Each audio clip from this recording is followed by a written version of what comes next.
Good afternoon, everybody, and welcome to Relocate with Nat, also known as Welcome to My World. And I say it every time that I have special guests, but I grabbed him right before he's leaving because he's actually been in the DR for a total of 3 months. Danielle and I met because you're a fan. You were watching my videos and ended up wanting to do an event here in the DR, and it didn't work out yet. Exactly. But Danielle has done something that's really interesting. So for those of you who are thinking of relocating, but you haven't quite decided, you did something that not everybody's doing, but you came down for 3 months. That's right. 3 months. Yeah, we've my wife and I have come to the DR for a few times for the past 4 or 5 years, and we've been at Las Arenas for a few years for a week or two. Yeah. And then here in Cabarete, Sosua, and kind of visited some of the places and rented different places. So I decided to say, well, okay, this is not just about vacation. What happens if we sort of decide to do it? Yeah. So what is it about Cabarete that that you embrace or that you enjoy the most? I think the fact that obviously the weather is great. The weather is not bad. You can't complain about that. No, we cannot. I think the water sports. Big fan. I enjoy kite surfing. You Swimming. continue playing tennis. Oh yes, exactly. So I joined a tennis club locally here as well. So I played a lot of tennis while I was here. But it has lots of things to offer. You can pick up fruits and vegetables on the street. And, the grocery stores around here are amazing. Yeah, they have pretty much everything. Oh, there's nothing like I think there's one big one in Sosua that I call it the superstore. Right? The superstore. Canadian superstore. Yes. It has everything. It also has the Canadian super prices though. Yes, that's I'm just gonna put it out there. But you also did something that most people don't dare to do. You actually got on the highway on a moto. He rented a moto and was driving around by himself. Yeah, that's a bit of a challenge, but I think it's you got to go with the flow, right? Go with the flow. Go with the flow. Keep your lane. Be assertive, but you got to be able to sort of gauge what's going on around you. Well, I think in my last video, I was talking about you have to kind of foresee. What could happen. And then gauge that. Yeah, and the thing is that you're driving and you say, okay, everything's cool, I'm on my way, but then next thing you know is that you've got cars, overcoming or the other ones that down the road. That okay, I guess I'm moving over a little bit more. Move over. Absolutely. But it's a bit of a challenge, but so far, knock on wood, everything's good. I'm sure somebody's watching right now and they're thinking, okay, but he came for 3 months, he must work. Your job obviously allows you to travel and work abroad. That's right. So I'm fortunate enough to be able to do that, and so it gave us an opportunity to see and feel with the places like outside of coming in for holidays, right? And what would you recommend if somebody's thinking of doing that nomad sort of 3 months, try it out? What are some of the key things in terms of work-wise do you need to have? Good internet. But I think for the most part, I've rented a few places while I was here, and I've not had any issues with the internet. Even video calls. That's what I do almost all day. So I'm for what they call a developing country. I think the internet is probably one of the best features here. So. So I've had no issues there. I think it's important to sort of I didn't stay in one place only. I was able to sort of visit. Okay, I'll rent here for a few weeks. I'll rent here for a month. And that's the whole purpose here is let's get the feel for the place. Not only different gated communities, but also different locations, because there's lots of places to rent.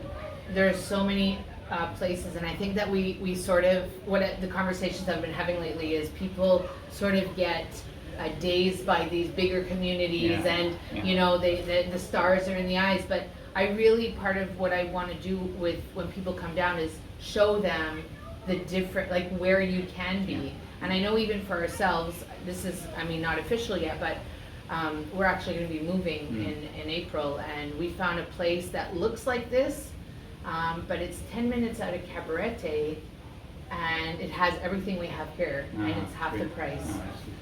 So it's interesting to see what is possible without having to break the bank. And you get to see these developments and some of these places where they're selling properties, and you get the sales pitch going and the FOMO, that fear of missing out. You got to sign today, otherwise the property is going tomorrow, and you won't have it. You won't get it, And so, but that gave us an opportunity because we did rent that.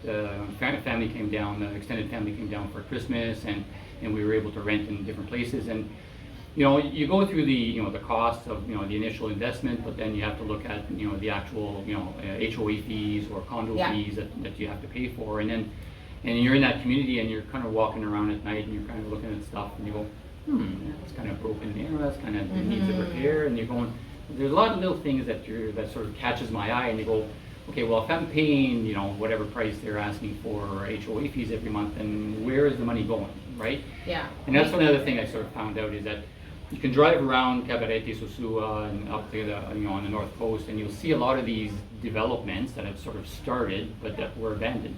And you go, well, why is that? Like, what's going on? Like, okay, so you had enough funds to start a project, like halfway through, or you didn't think it through, or whatever. So you're kind of a bit cautious.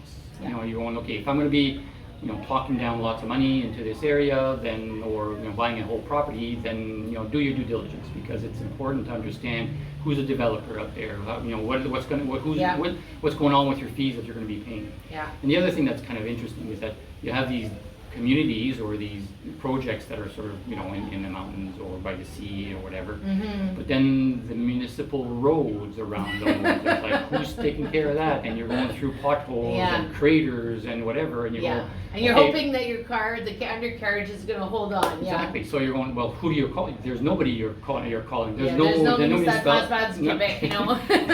ministry that's kind of road ministry that's taking care of this stuff. So these are all things that was sort of an eye opener for me, because then when you're here for only a week or 2 weeks, you almost get blinded by the sun that's here and everything else, right? Well, this is it. And this is what I say to people who are just thinking about doing this, is that if you're coming down for a week or two, you get a taste of it, and obviously if you decide to do the all-inclusive, that is just you're striking out right away. But if you're deciding to come and live, I had friends that came for 2 weeks, and I think they got a general sense, but still not enough. Like, they didn't delve into the I have to cook every night, take the garbage out, and do all the regular things. And I think being here 3 months, trying different areas, you get that feeling. So if you are, deciding that you want to do this, pick at least I think 3 months is a minimum, at least. Yeah, well, it depends on what you want to do, right? If you're going to be investing here, then I would say yes. Do your due diligence, and whether that's a month, 2 months, 3 months, I think it's important, because be cautious. Due diligence. Yeah, exactly, right. And so if you're coming here all the time, that's great. If that's your retirement plan and you're moving here for 6 months of the year, great. Just make sure that it has everything that you're looking for. Absolutely, because I think what we want sometimes and what we actually need are absolutely two different things. And I've met so many clients where their want list is this long and they end up actually over here in the needs list, and it's like so much shorter, and they end up getting not even what they originally asked for. So I like guiding that. I like seeing how that transforms. And I think your needs change over time, right? It's like, okay, at first it's like the sun, the water sports, go, you're all over that. And then after a while, it's like, okay, well, it becomes a bit more routine, and so, where do you go get your groceries? You do go groceries on Saturdays, or where do you do your laundry, or where do you get... on Sundays, most things are closed because, it's family day, they go to church, where do you get a haircut? After 3 months, you're going to kind of need one, so you're figuring that out. Gotta hook yourself up, exactly. And I think that you've brought up so many great points.